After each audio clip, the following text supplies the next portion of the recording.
Yeah, okay, so I want to talk a little bit about this, and I've been thinking about it, right? So I think we have a false impression of what marketers do, that you give them anything and they just make up stories about the thing. So your brand is a product of invention. And it is true that this happened and has happened and continues to happen, but it's becoming less true today because of our ability to validate claims and stories. And once a company has been exposed, the brand is destroyed. So I think branding and marketing is less about invention and more about discovery. I'm just trying to figure out who you are. So Seth Godin talks about this in his book, This is Marketing. It's like, do something that matters, that has a built-in story that people want to share. So if you do nothing special, forget the branding and the marketing, figure out why you wanted to do this in the first place. And for a lot of people, unfortunately, it's because I saw somebody else do it and I wanted to make a quick buck, or I'm lazy. So I guess in those old advertising days, you could say that people would say, okay, it's a bar of soap. We're going to make up a whole story about this and there's nothing special about it. And that's what they were given. But that was never the breakthrough marketing. The breakthrough marketing always came through people like the legends of advertising who spent time in the factory at Volkswagen who figured out, this is a cheap mass-made car and it's kind of lovable in its ugliness. And we're going to just speak truth to what this is. And it wound up becoming a very popular car because they discovered something. And I think that's at the heart. Today, at least, moving forward, we have to say we need to discover what it is. And if it's not interesting, you either have to say change your business model or change your client. Because otherwise, you're fabricating things and then you're perpetuating a potential lie, a false narrative, if you will. Now, the difference between marketing and branding, the lines are blurring, man. The truth is it's very blurry, and I think that's a good thing. And I think having very strongly defined silos and camps and labels make us not want to work with each other, and people get very territorial. I don't think that's healthy at all. So the way I look at it is like at the core of it really is the company's culture and who they are. Tony Hsieh talks about this in his book Zappos. He says, forget the brand, get the culture right, and everything will follow. And let me explain what I took from that. What he was saying is, if you're a company that talks about inclusion, fair-mindedness, and doing things that are right and being ethically minded, and your CEO, okay, very relevant right now, your CEO is blasting and saying racist things at a restaurant and it's caught on tape. Well, the culture was wrong, coming from the very top. So it's a super toxic point of view, completely racist. And what you wrote on your website means nothing. So if you don't get your core of who you are correct, at some point it's going to be revealed and it's not going to be a pleasant thing to you, your partners, your stakeholders, and your customers because they're going to abandon you in a second. So from that core comes the truth. Marketing is the act of telling that story to get more people to know about it.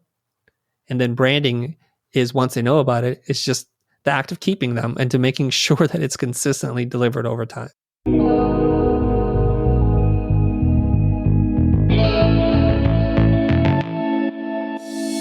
Aloha and welcome to another episode of the Groundswell Marketing Podcast, where I connect you to outstanding humans and sustainable ideas. I'm your host, Scott Martin. Today, we have the one and only Chris Do. The guy is legend in design and branding circles. He's been doing this for 23 years with some of the largest brands and businesses and movie studios. He's also the founder of The Futur, which is what I think is going to be literally the future of design, branding, and schooling for individuals. He works with creative entrepreneurs and helps them understand the processes, how to build their business. And he's given away so much content online. He's got this great new school that's just like world class. But even bigger than that, he's got this vision. The 1 billion mission is what he calls it, which is to teach 1 billion creatives how to make money doing what they love. What a great mission. And the guy is like really innovative in the way that he has put all this stuff together. We're going to hear a little bit about his vision and insights in branding versus marketing and some other branding ideas and a little bit deeper on the vision. So without further ado, let's paddle in.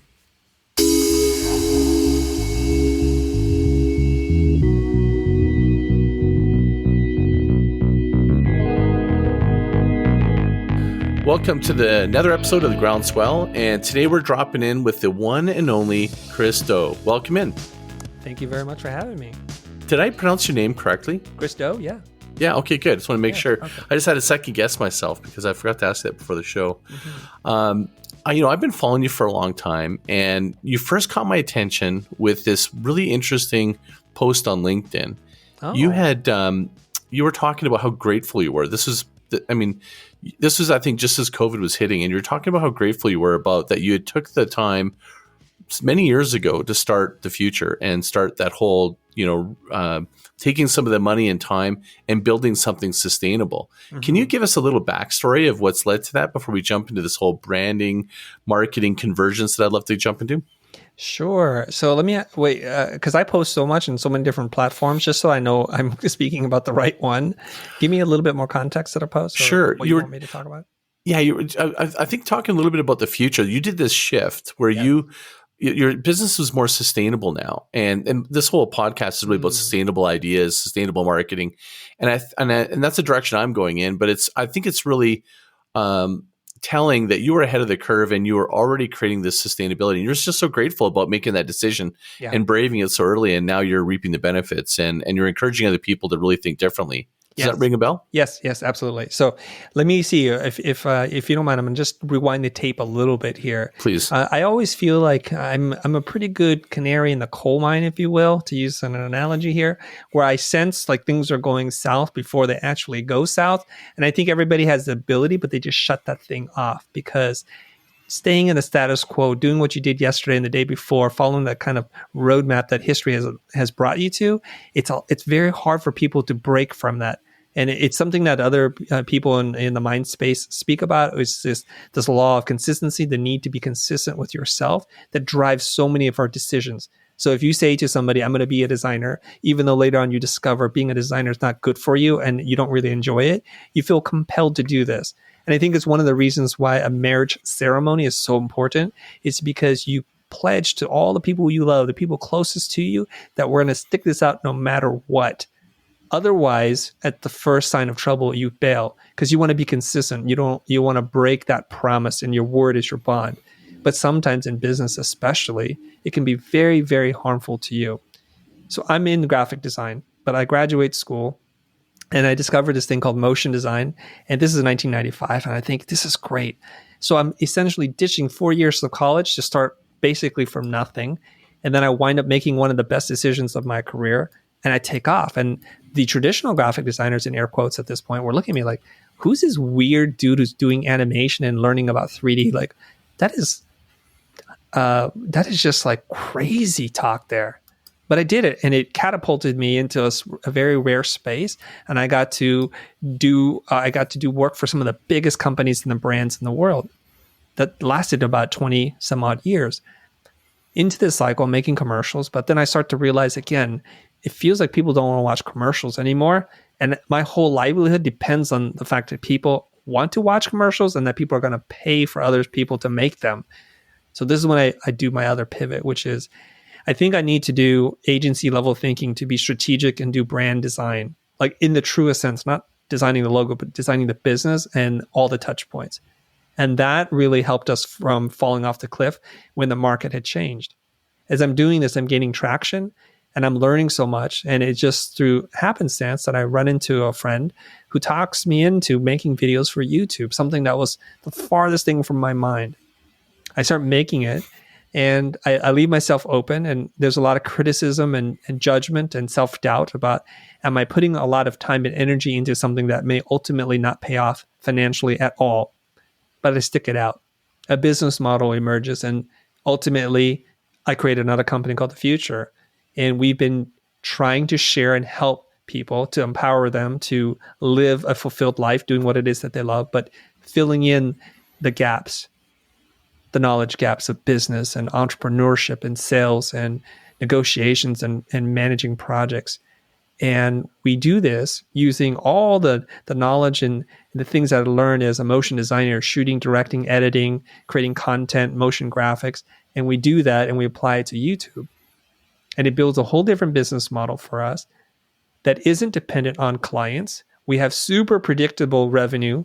Literally what Ben, who is my chief operating officer, what we do is we say, what do we need to do financially July of 2023. And we know because of all the numbers and the data, it's not in that same cycle of feast or famine anymore. And it feels wonderful. Every single day we make money, guaranteed. And it's pretty predictable how much money we make. If we want to make more, we run more campaigns or we release more products.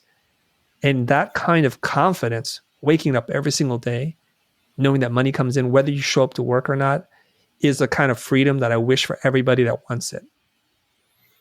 That is an incredible story. And I think this is a great jump off point, where, you said a couple of things that were quite interesting to me. One was the intuition and having the congruency to follow your intuition and move in that direction.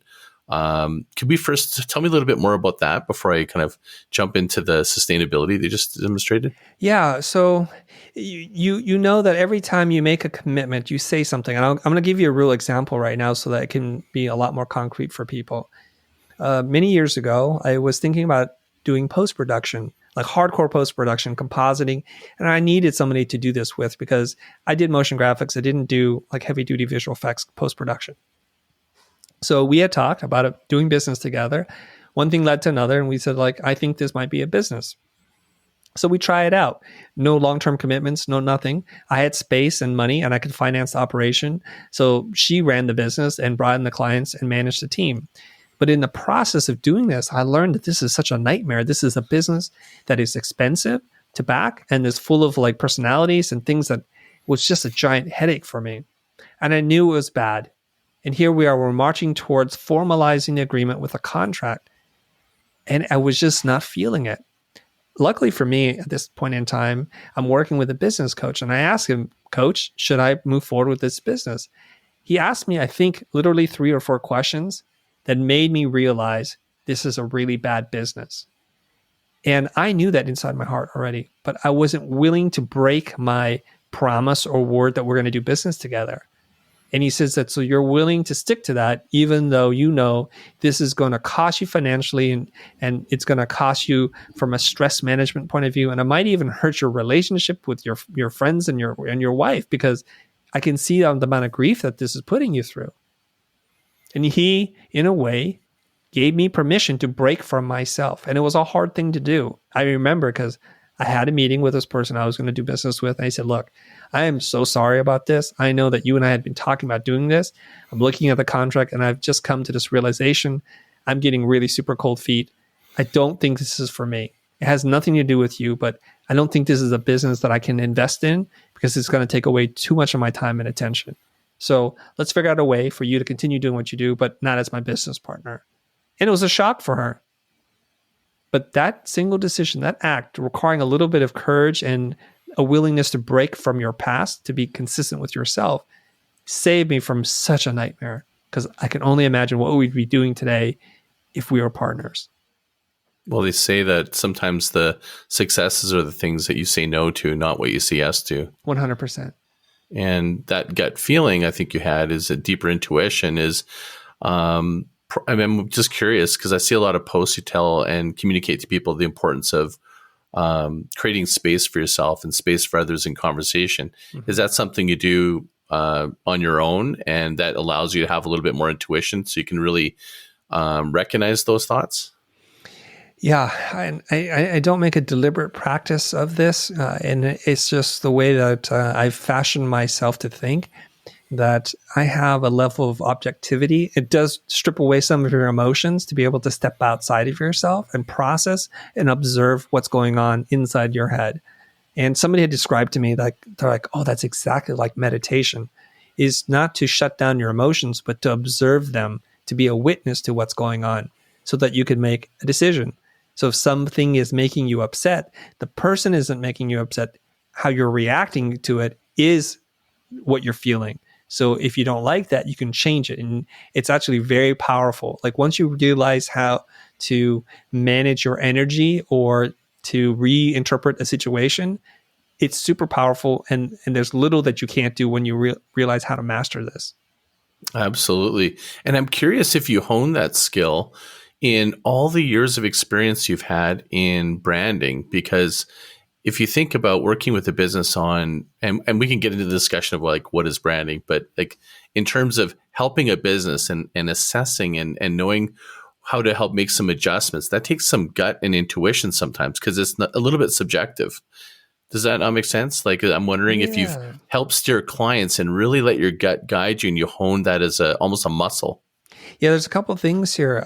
And I think we all have to recognize the amount of bias, or unconscious and conscious bias that we have for one thing or the other. Like one of my favorite typefaces is Helvetica, right? And it's a beautiful typeface. It's very versatile. But if I sit down with a client and we try to understand who their customers are and the messaging and their story and their history, and it's like a fine dining Italian restaurant that has a certain kind of old world charm, pushing Helvetica as my favorite typeface, whether I'm doing it on purpose or not, is not serving the client or their customers well. So this is where we have to kind of step outside of ourselves and say, objectively, what are we trying to do? And how much of our own bias are we inputting here? And this is something that I hear a lot for designers, especially because we have our tendencies. We know what looks good and what we like. And we always feel like the clients are screwing it up by interjecting their needs and their wants. Well, then you're just really serving yourself and disguising it as doing client work. And I have a real problem with that. Yeah, so let's maybe help people that are jumping and going, branding. What is branding? And how is branding different than marketing? And I was, referencing in my own mind the podcast you had, which was having this discussion, which I thought was awesome. So I want to touch on a couple of these things because I'm the guy that's in marketing who's moved towards branding.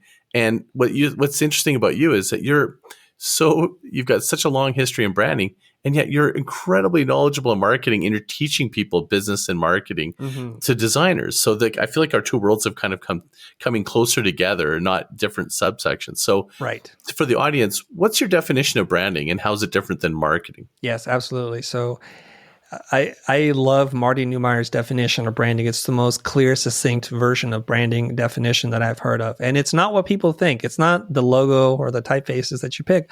A brand is a person's gut feeling about a product, service, or organization. So it's not what you say it is, it's what they say it is. And when enough people come to a similar understanding, the same gut feeling, it is said that you now have a brand. So a company can be 1,000 or a number of infinite brands, because if there are an infinite number of opinions, then your brand is all over the place. Everybody walks away with a different impression. And before your audience is like pull out their earphones here, just give me 1 second. Let me explain. You know who you are, right? As an adult, like I'm almost 50. I know who I am. But my mom sees me as her little boy. I'm still going to be the middle child to my mom always. And I can tell because even though I'm a grown man with children myself, she'll say, "Are you eating enough?" Oh, it's just like, "Are you sleeping enough, honey?" It's like, I think I've figured that out by now, Mom. I must. I've learned how to walk and breathe at the same time. But that's who you are. And I've taught for a number of years. So to my students, I'm the teacher. And they see me as a guy who's tough as nails, a straight shooter who will call you out on your stuff. And to a bunch of people on the internet, I'm a different person. So they all have different impressions of me, and they're all true. So my brand to my mom is this boy who's trying to make peace with my brothers. And to my students, I am the teacher who is trying to impart some of my wisdom on them. And to the people who watch me on YouTube, I'm a whole bunch of different things. So when enough of those people exist, so if there were 1 million moms, then that would be my brand. And we need to get over the idea that brand is an aesthetic thing. The logo is just one small part of it. It's very, very small. Okay. So can you sort of explain the difference between brand identity and brand strategy? Yes. So it's dangerous to put in this word brand identity because I think at some point there are like hundreds or maybe even thousands of books now online on Amazon that have the word brand in it somewhere. It's become a popular word. And unfortunately, when words become popular, they become misused and misunderstood, and it gets perpetuated by different communities. And so now it's like we're all over the place. So I would just like to call it identity design, identity. And then there's brand strategy, and they're very different things, right? So when we talk about identity design, it's the formal aspects of what you hope to imbue with the qualities of the brand. It's a way for people to recognize and identify one company from another. And if you take it all the way back to the origins of brand, like the thing that you stamp in cattle, it's so that ranchers could tell, like, that's my cow and that's your cow. It's just identification. It didn't talk about the quality of the beef or how it was raised. Nothing at all. It was just saying, like, that's mine and that's yours. And now we know. And unfortunately, people start to attach on this other word, brand identity. And so they think if I design an identity system, which is important and valuable, then I'm doing branding. And we see this all over the place. You just go on Behance and they'll just keep describing themselves as a brand designer, a branding person, a branding specialist. And you're not. Until you start to craft the messaging, the voice and the tone, and you start to identify the look and feel, like the kind of photography that makes it what it is. And until you start to design and control or influence the experience that people have from the website into and the in-store experience as well as the customer service experience, you're not really branding. So that, to me, when I'm sort of like in my experience, I've kind of jumped into branding because I've come at it from a marketing standpoint and realizing that business strategy of like defining your unique point of difference, outlining, what are the motivation, and what are the words that are going to be able to help move the motivation and your brand purpose and all these type of things to create congruency. Mm-hmm. My question to you is, how important is the getting, like you spend all this time trying to saying, it's what other people say, but how important is it to architect this and put it out there? Why spend money if it's just what other people say? Oh, because if you do it with intention and you design, I'm using design in the broadest sense of the word. I'm not talking about a form of design. I'm just talking about coming up with a novel solution to a problem. If you look at the design of the experience, so for example, if you are really about artisanally handmade small batch ice cream, and that's just who you are. That's who you are. But you don't communicate that to anybody, then they're left to their own devices to figure it out. There's a chance they might figure it out, but you can actually be intentional about it. So you can write a little story about the origin of the two partners who formed this company and how they want to make ice cream different. And it's connected to a childhood memory. And then each carton of ice cream is stamped with a number and is hand signed. And so it's not mass produced. And they run out of flavors from time to time because, again, it's just made in small batches and there's limited edition versions. And so the story and the message starts to be communicated. And if it's true and consistently put out there, then eventually some of your patrons, some of your customers will say, wow, this is like a handmade small batch ice cream from these two partners and I really connect with that. And that's important to me as opposed to supporting one of these large, faceless, made in volume ice cream companies. That description and what you're describing has been my discovery out of maxing the amount of marketing strategy and tactics that a client, you've reached your end. You realize that really you have to do the work of going into the brand, that they don't have a clear message. They don't have a great story. It's not authentic. It's not consistent. And the one discovery I've had is probably the biggest impact to growth, which I don't think anyone in growth marketing is talking about, I think is branding. Mm-hmm. I think you got a really good brand and there's congruency. You create massive amount of growth that costs you less money to do the marketing. What's your experience? Yeah. Okay. So I want to talk a little bit about this, and I've been thinking about it, right? So I think we have a false impression of what marketers do, that you give them anything and they just make up stories about the thing. So it's your brand is a product of invention.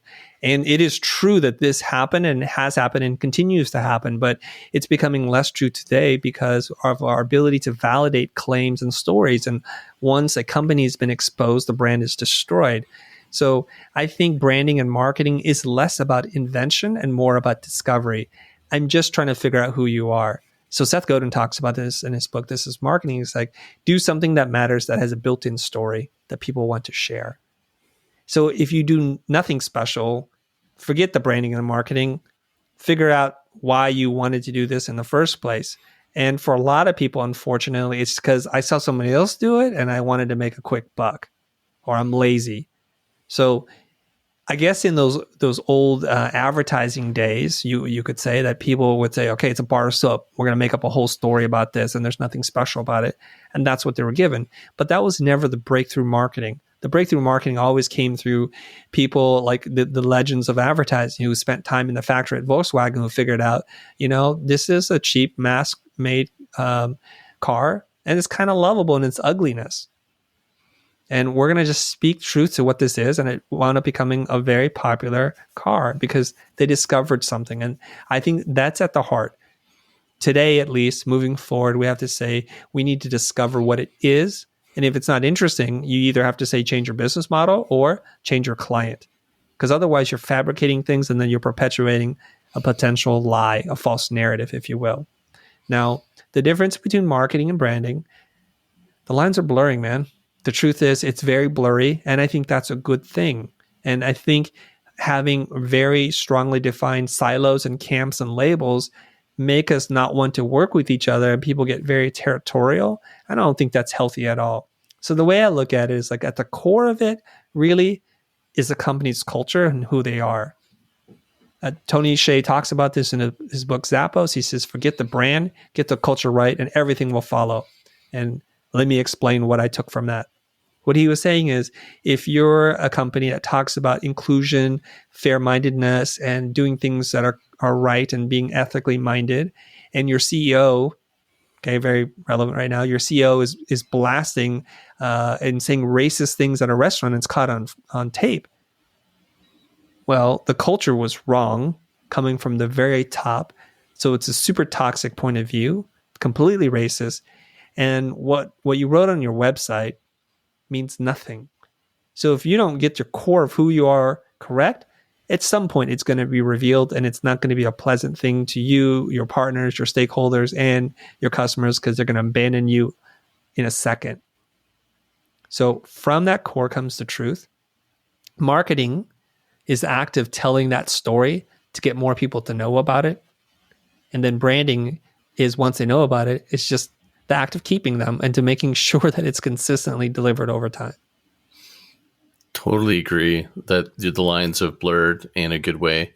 The Zappos example, I heard a story that he overheard at a restaurant, people talking about Zappos. Yep. And the story goes that the person was talking about how they love shopping at Zappos, and their friend had ordered pizza and didn't realize that they don't actually sell pizza. But the guy is such a good customer, the agent just went ahead and goes, would you like me to order that pizza and put it on your bill?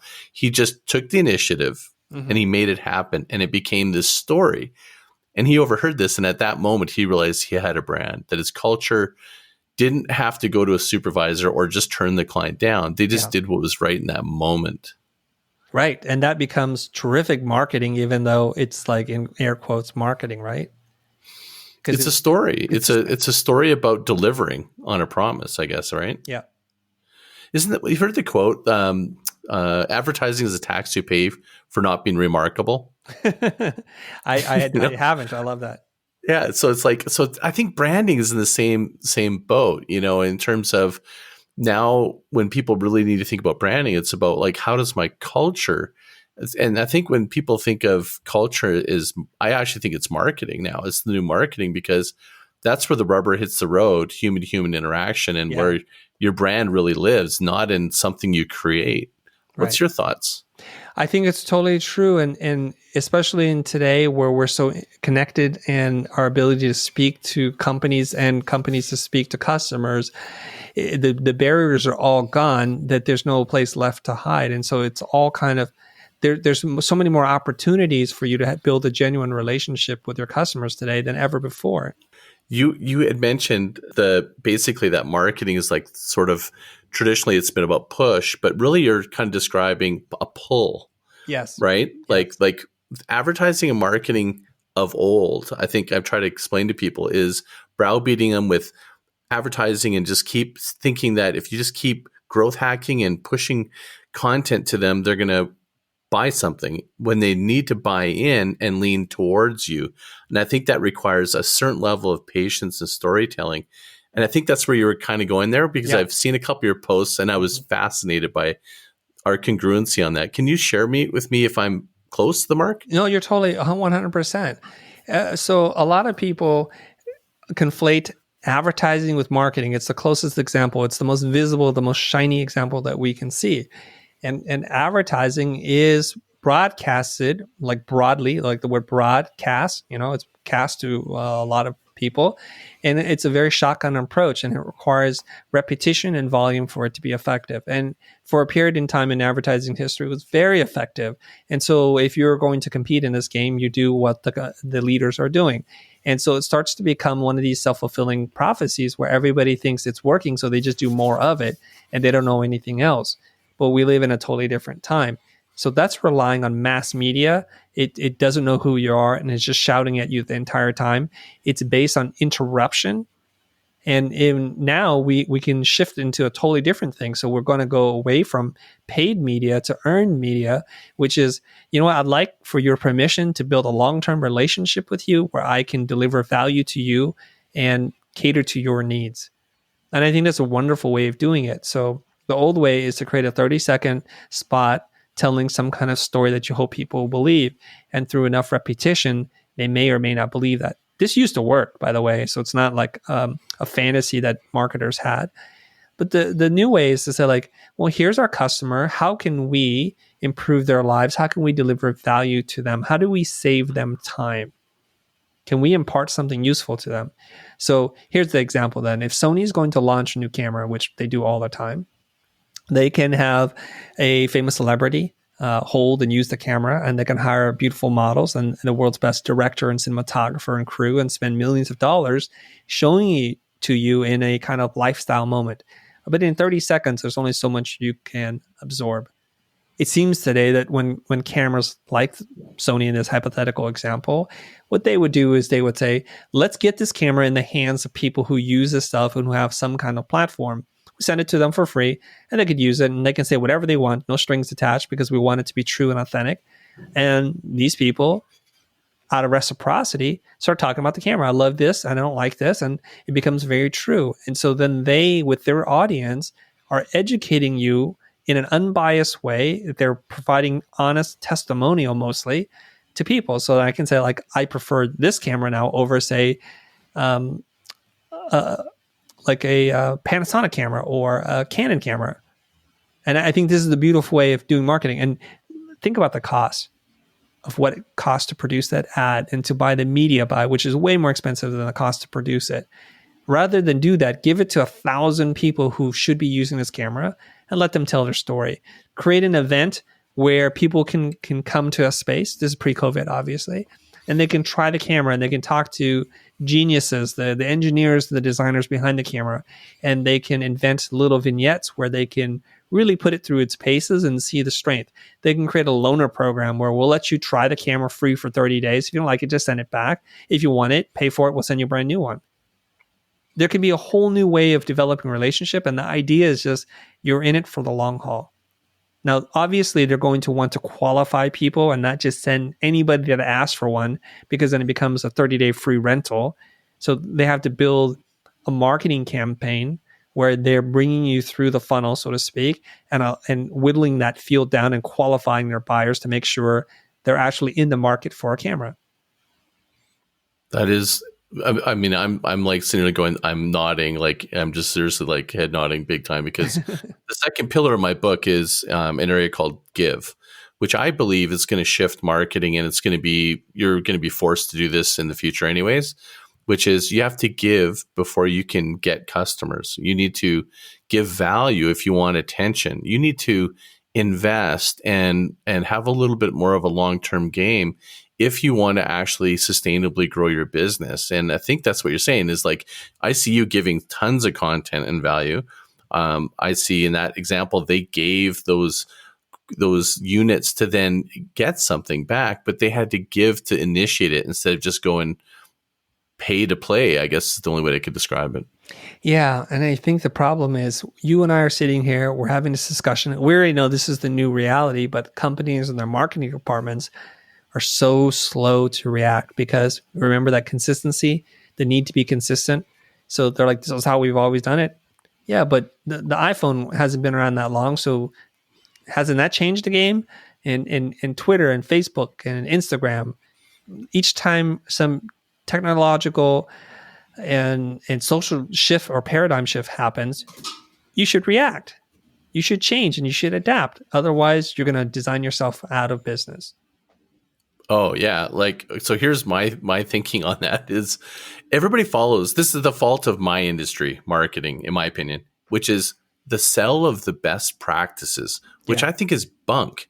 I think it's next practice, and the next practice is you developing what works for you based on your resources, your target audience, your brand, all these things, and what can you do to architect your own way and follow a very patient discipline of trying and testing and always evolving instead of trying to chasing best practices. It's kind of one of the things that drives me crazy. What do you think of that point of view in your camp?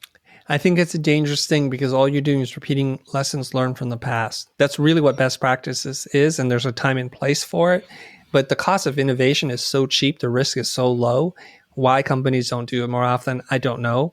Instead of sitting here wishing for it to be better, different, I want to help companies, and this is an opportunity. So for all the companies that are slow to react, slow to adapt, God bless them. Let's help the ones that want to change. And there's a blue ocean that's out there. And if you even try, you can make some serious impact. Agreed. So I have a theory why that doesn't happen. And I think it's two things. One is laziness and short-term thinking. Those two things. I think that the pervasiveness of short-term thinking and short-term metrics puts pressure on the marketers, the creative team, and so forth, that they're just either shackled or they're unwilling to just communicate at the executive level a strategy that would allow them to play through a more meaningful approach. And, one of the quotes I like to say is patience is the new growth hack. Everybody's been chasing these hacks. And I think it needs to change, like where people really think a little more long-term. That's when you told me the story about you building up this school and in the future. I was like, talk about patient, deliberate direction. I was like, yes.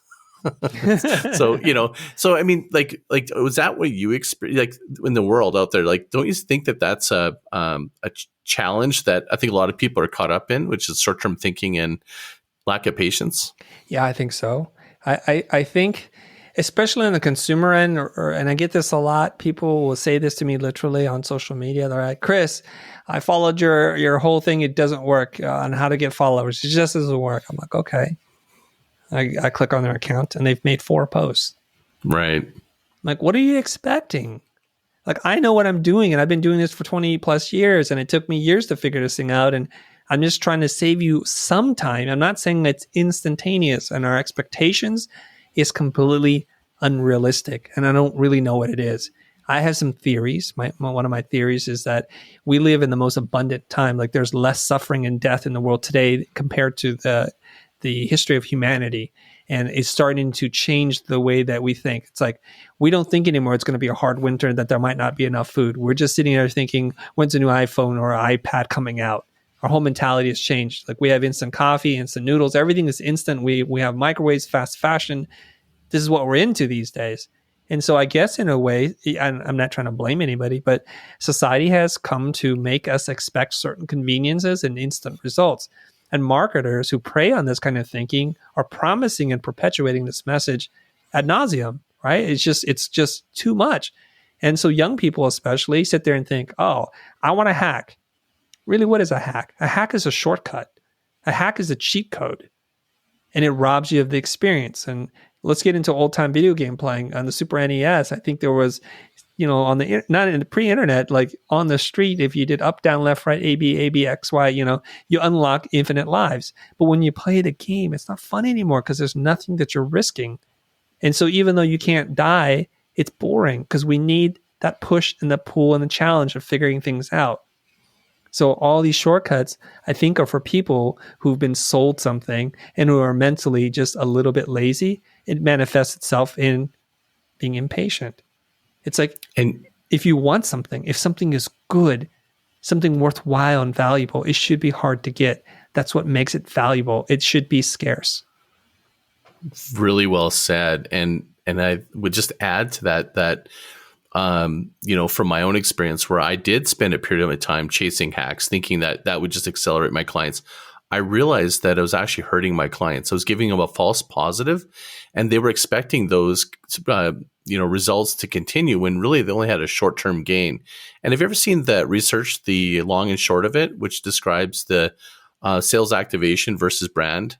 No, I haven't seen it. Tell me more Oh, about it's it. really interesting. It shows they researched, like, I think the top performing brands over 30 years, and they were able to prove with this research that after 6 months of focusing on brand, it'll beat out sales activation. And businesses tend to go after these short-term cash flow needs by just trying to focus on these campaigns, we'll call it, versus more of a long-term system, which creates this predictable growth, which is exactly what you described in what you've created for yourself. And Yeah. so you'd like that research. It's really cool. Maybe I'll put it in the show notes, the link to it. Oh, that'd be perfect. You just reminded me of something that I started thinking about this, that the way that corporations are structured, how we incentivize workers, and I think a lot of people have talked about this, so I'm not sharing anything new. It's not a new discovery, not breaking news here.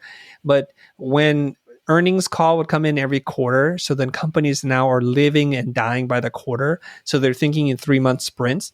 And so there isn't long-term planning, because I guess in the corporate structure, if you work on a campaign that doesn't pay off for a year, well, it doesn't look good on the books today. It's not going to reflect well in your performance review. So we've trained our people to act and behave a certain way, and that's why it's kind of harmful. And the other thing is, when you try something new, you're kind of sticking out in a way that could be dangerous and detrimental to your career. You're sticking out, you're taking a risk. So you're going to say, I'm going to be accountable. If things don't go well, I'll take responsibility. And since there's no clear advantage or reward for doing it, well, why would anybody do that? If I go and buy $20 million of ad space on TV, and that's what we did the quarter before and the quarter before that, if our sales don't increase, nobody's going to blame me. You blame it on the ad. Yeah. You blame Just it on change the team. creative. You just blame it Yeah. on something else, right? Exactly. Yeah. And that's why this is why corporations and committees and organizations fail to adapt, even though everybody in the room knows what they need to do. They won't do it because it's not my responsibility. The person who suggests it likely winds up doing the work and owning it. And that's just more work you have to get done. And if it's successful, everybody takes credit. And if it's a failure, you're to blame. See, the structure is all messed up. Yeah, and I think the psychology is messed up. You alluded to it before, which is it's been raining. It's been easy to grow, right? But the roots in a rainy jungle are pretty close to the surface, and there's no resiliency if it changes. And I think a lot of businesses are about to have this shift, and you appear very much to me be a lot like me in the sense that I have become very resourceful. And I think that skill for marketers and businesses requires them to think about it as being successful in a brand and build your business. It's hard work. There's no shortcut. And, I'm just curious what your thoughts are on what does it take to really build a business. Like, you've helped all these businesses build their brands. You've got so much repeat examples. What are the patterns that are preventing them from reaching their potential in the world or success? What are those patterns you see? Very good question. And let me see. Nobody's ever asked me that question, so I hope this comes out right. If not, the magic of editing will save us, right? Yeah, no problem. It'll be And besides, like, you've been, like, I just think of it as, Yeah. who better than you that's seen so many different examples from build brand or rebrand and the trajectory forward? Yeah. I just be fascinated what you think the patterns are. I get the feeling that you attract the kind of people based on the energy that you put out there. So the kind of people I want to come into orbit with are people who are a little bit risk-taking, who are forward-thinking, who have impeccable taste, and they want to do something good, and they're willing to try. And it's just that spirit of willing to try and do something different because there's an opportunity for innovation, creates all kinds of wonderful opportunities for collaboration. Conversely, I just think we don't attract the kind of people who are like, well, good enough is good enough. I'm comfortable. And one of my friends said this, like, comfort is a slow death. And if you look at all the companies, and this is the tech space, the tech graveyard is littered with companies who thought, pretty good here. When the challenger brand comes in and they don't react and they still think, nah, let's ignore them.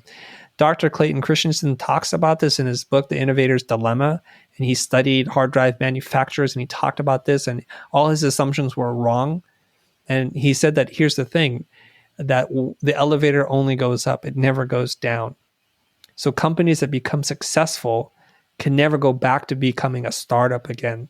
They lose all of what got them there. So that spirit, the hunger, the fire, the willingness to take calculated risk, to make small gambles, that they lost that spirit, because what happens is the company incentivizes serving their best customers, and the best customers don't know what they want. So they just tell you to make more of it. Henry Ford said this, right? Famously said, if you ask people what they wanted, they would say a bigger horse a stronger horse, a faster horse, and a bigger carriage. They wouldn't tell you they wanted the automobile. So here's what happens is that in his study, he says that basically the pattern repeats itself every single time. Some companies who don't have a huge investment in the current technology idea or service, who didn't have to pay for that, don't have a lot of invested in it. So they're able to kind of step back and say, like, we see that people just want to move from point A to point B. And so we'll make this engine. The engine will be hard. It requires some labor to turn. It doesn't have all the advantages. It doesn't go as fast. It costs more. And so from a business point of view, the horse and buggy people are like, man, that doesn't make any sense. And they're right in thinking that. But what happened is the automobile manufacturer creates a new customer. And Peter Drucker talks about this. A business has its responsibility is to create a customer. So this customer didn't exist because they didn't know they needed something that didn't exist, right? So you have to make it. You have to be a little bit risky and try something. And then what happens over time, and it happens every single time, the group of people who want automobiles supersedes the group of people who want the horse and the buggy. And then it gets replaced. And this thing gets repeated again. Look at this. Recently, Tesla had become the world's most valuable automaker. And it's incredible that a tiny upstart can be now the world's biggest automaker in terms of its valuation. Why didn't Toyota become this person? Why didn't Daimler Chrysler or Ford or Chevy or GMC? Why didn't they do that? Because they have so much money invested in the production plant, in the engine, the combustible engine, and all the infrastructure, the dealers, everything. They have so much money invested. They're like, electric cars, yeah, a small number of people want that. It's just a little thing. And that little thing becomes then the highest or fastest selling luxury sedan in the marketplace. And then that starts to build the next thing and the next thing, and it just keeps going. And soon enough, the big players will go out of business. And it's that comfort and the ignoring of these emerging markets and creating a new customer. I think all of this could be prevented if every company in the world created and funded a rogue black ops unit. We're going to give you a 10% budget. You can do whatever you want. You don't have to be responsible for anything. All we want you to do is break stuff and try things and fail fast. Disrupt our own company. And unfortunately, this happens, and this is historically, like many companies, they have some unit that comes up with a brand new idea that threatens the existing business model. And since they can't financially project it to being something that's a viable business, the accountants kill it. It's happened time and time again. One of the most famous stories is Kodak, that the technology and the idea for digital cameras was invented at Kodak. But because the executives looked at it as like, this is going to cannibalize film, and film was very profitable for us, they let the idea go. Yeah, and now they're trying to reinvent themselves with digital rights management. I know Cameron Schell, who's helping lead that. It's interesting. Yeah, totally missed the ball, eh? Yes. So, okay, that's a perfect segue, because you're the one that's at the forefront, really helping and teach people business and strategies as an independent entrepreneur. I think you call them creative entrepreneurs. Yep. And I think that right now, like, some people are really kind of collapsing on this COVID thing, but I think this could be one of the most amazing moments in history where there's going to be this huge expansion of entrepreneurs, and those black ops or challenger brands are being built through Zoom across the world in people's homes. 100%. And it's like, I think we're about to see this huge explosion. What is your take on this? Absolutely. That you and I are going to look back on this period. The next multi-billion-dollar companies are being born in this period right now. We won't know yet, right? But a year, 2 years from now, you're going to see them, and it's going to be crystal clear for us who moved fast and was able to seize the moment. Very rarely have I seen this happen, where if we're playing a game of Monopoly and we're just starting out, but all the big players have the best real estate, they have hotels set up everywhere. Pretty much everywhere you land, you're going to pay. So it seems like the board has been rigged. So you're not going to win, and you're just going to pay rent to everybody that you hit. But right now, a force of nature has impacted it so that there's this giant hand that sweeps across the board that knocks off all the properties and resets the board. This is your time. When you say some people are impacted by this, I guess you're talking about maybe people in the creative space, but look at ginormous sectors of industries being wiped out to the extent in which we don't even know yet. Mm-hmm. The butterfly effect. We don't even know it's the enormous. extent of this. It's enormous. Yeah. Okay. Like, I don't think that the rate of change is like it's over. It's like it's just about to accelerate. We haven't even seen it. It's like there's a lot of dead bodies out there, but we haven't. The stench isn't reaching our noses yet, but it's there. You look at all the companies that have filed for bankruptcy, retail spaces saying we're closing for good, not just temporarily. We're closing. We're done. We're out of business. So I think one of them is Hertz. I read it was Hertz Rental Cars. Yeah, they filed for bankruptcy. Right. Yeah. And in the article that I was reading, just to give your listeners some perspective here, you're like, so what? So what's the big deal about Hertz? There's other car rental companies.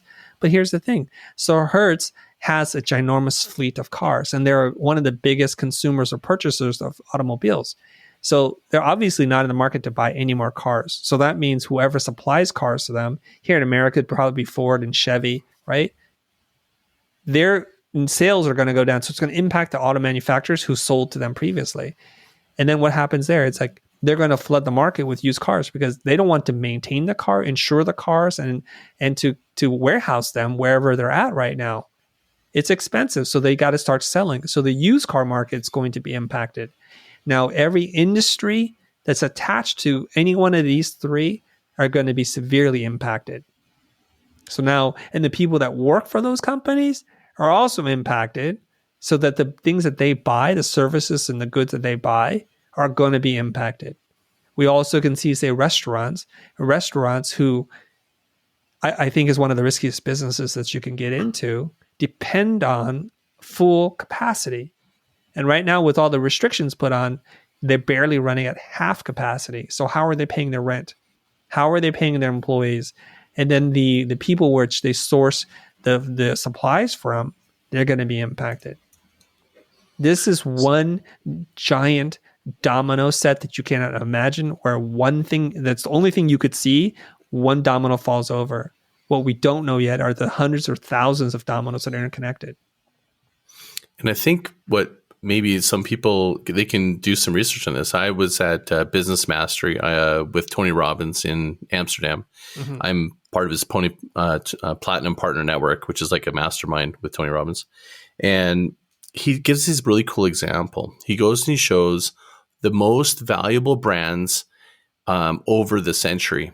And they were all born, almost 90% were born through every dip in the economy. Isn't that interesting? They were born during the Depression. They were born during all the downturns that have ever happened. That's when they all actually, the biggest brands ever were born. Google, Facebook, name them. Just go look back in time. And he kind of charts this. And he goes, do you realize that this winter is your summer that's about to become? You just have to, that what it does, it creates this resiliency, this new model, this requirements for these businesses that when spring comes and things grow, they're already battle hardened. Then they've started with a different base, where a lot of businesses that you describe have old infrastructure and they can't adapt, pivot, or change, and they end up dying. So I would say for anybody listening, I mean, this is an incredibly exciting time. Absolutely. You just have to process and code this as not a catastrophe, but an opportunity. Right. And get as much education, mentorship that you possibly can. Because right now, I think, like, don't you think there's also this other shift, which is, and I've just noticed it with COVID, is that before, like, people would have Instagrams with like, hey, look at me, I'm traveling. And it was like this age of attention. And now I think people have, like, deep down, something about it doesn't feel right, and now it's more about trust, where we've switched into this, where we want human connection. We want to trust who we're doing business with. We don't much care anymore about, maybe the trappings that we did before. I just feel like there's this shift in human behavior where we're kind of getting more real, which I kind of like. I don't know if that's been your experience, but that's just my gut. Like when you talked before about your gut telling you about what's happening, that's what my gut's telling me, is that we're moving in a really good direction. I think you're right. I'm not paying attention to that, but I think you're spot on. Well, thank you. Yeah. I thought you were going to talk more about that, no, I or just something. Don't know what else to say. Yeah, fair enough. Well, as we're wrapping up here, I'd love for you just to kind of maybe frame a little bit about the future. And this is another, real big, one of the most exciting things I was excited about having on my show is you've inspired me with your call to, impacting 1 billion people. Mm-hmm. And I'm launching my book and my own academy here in the fall. And I want to say, I want to impact, 1 million people. Mm-hmm. I don't have anywhere to the reach that you currently have, but I'm being, you've really set the bar for me. And if you don't mind, can you share that vision? Because I think it's just an incredible one, and I just want to support it any way I can. Yeah. So I've been very fortunate in my life to achieve more and to have more than I've ever imagined possible. I am a first-generation immigrant refugee from Vietnam living in the United States, completely living the American dream. And I'm going to be hitting 50 pretty soon. And I just realized, like, I'm not working anymore to make money. I don't need that. It's nice to have more money, but I don't need that. And so I kind of think about the things that I want to leave before I'm gone. And I think about education a lot because I have 2 boys, 16 and 14 now, and they're entering into a world where a system has been built and it's not responded to the evolving needs of people and how we learn. And it hasn't really innovated all that much since its inception.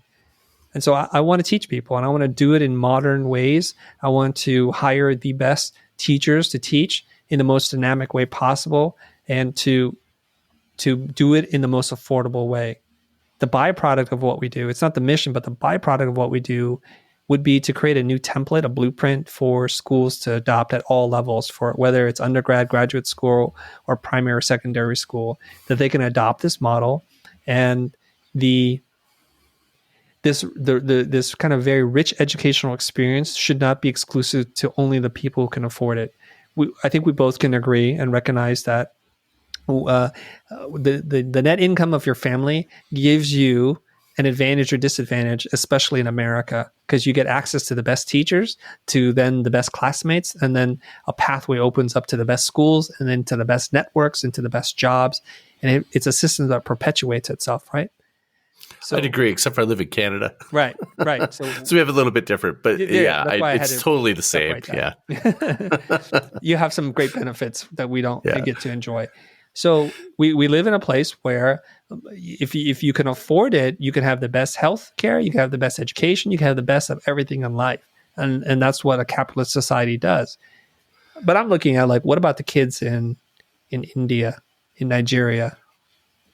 What about the kids in Mumbai or elsewhere in the world, in parts of Asia? Are they forsaken? And I don't want to be a part of that. I'd like to be a part of the change that happens here. So I set this goal up, and the goal was to teach a lot of people. But I'm very big on having quantifiable goals. And so I thought 1 million, that's a good goal. It's not big enough. because I think that's realistic. And I don't like realistic goals. I like unrealistic goals. So the next number up was 1 billion. So we wanted to teach 1 billion people how to earn a living doing what they love. And this isn't a constraint itself to the creative community. It's just, if you love something, if we can teach you some simple business fundamentals and how to invest your money and to be smart with your money and have a good relationship with money, then you're going to be able to live that life.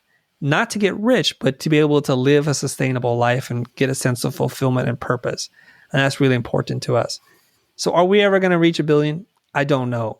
But I have a healthy attitude about the accounting system and how we're going to get there, because I feel that everybody that we teach who then starts to share what it is that we do with somebody else, even though we didn't directly touch their lives, that we facilitated that happening, I'll take it as one of the 1 billion. You're creating a groundswell. It's awesome. That's one of the reasons you're on the show. Nicely done. I'm like, what? Yeah. There we go. And I got to tell you, like, that is, my hair went up my arm when you're talking about, like, making that level of impact. And I got to applaud you. And it's from this one perspective that I think a lot of people maybe don't consider, because I'd look at it from my own perspective. Until I learned a little more about this, I didn't really think of this way. And that's, again, I'm just going to edify Tony Robbins, is that his focus is the ultimate failure is lack of fulfillment. It's like you haven't made an effort to try to fulfill your life, and to do that is contribution and growth. Mm-hmm. And so that's what you're doing, is you're almost creating a new level of success for yourself through helping other people. And I just got to applaud you. I'm just, really proud of what you've accomplished and what you're about to accomplish. And anything I can do to support you, always just ask. And if I could just wrap up and just ask you, just where people can find you and where they can follow you, and if you have any final points you want to make. Sure. First of all, thank you very much for having me on the show. I think, Scott, people like you are helping us to spread the word. So you are a part of the mission now, just by virtue of you doing this, right? So if people are interested and want to find out more about us, the easiest place to find us is on YouTube, where we have over 800 videos. Most of them have no marketing message or product attached to them. We really believe in this spirit of giving generously without expectations. And you can find us at The Future Is Here. And the future is spelled without an E. So it's Futur. Just remember, drop the E, go, and you'll be fine. You can find me everywhere else on the internet. I'm at The Chris Do, and that's D-O, at The Chris Do. Awesome. Thank you again so much. And for everyone listening, I'll have all those links in the show notes, everywhere you can find me. Just remember, it's groundswell.fm. And thank you, everyone, for listening. I'm so appreciative of you. If you could consider going to marketer.eco and signing up to my Future magazine, where I'm going to be giving away some really cool content. And until next time, mahalo.